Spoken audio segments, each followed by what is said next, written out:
So ito nga pala yung baril na pwedeng mong gamitin kahit na pumilik gun ban at walang huli na hindi ka pwedeng nakulong.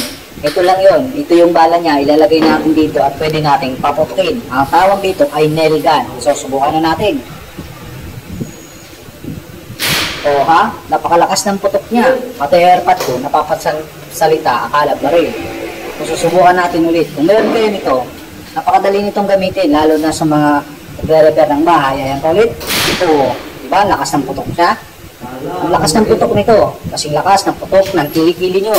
Subukan nyo rin, halimbawa magre-repair kayo sa bahay, sa mga steel, sa mga bakal at semento, konkreto, tumatagos ito.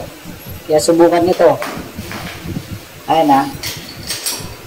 Ito lang yung allowed na gamitin na nail gun.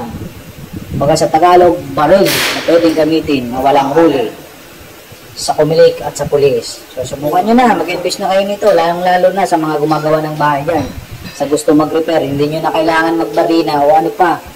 Ito, diretso na to. Pag pumutok to, baon sigurado. Walang bulutan. Sige na. O, diba? Napakalakas ng putok nito. Nakakabini. Marami siyang free.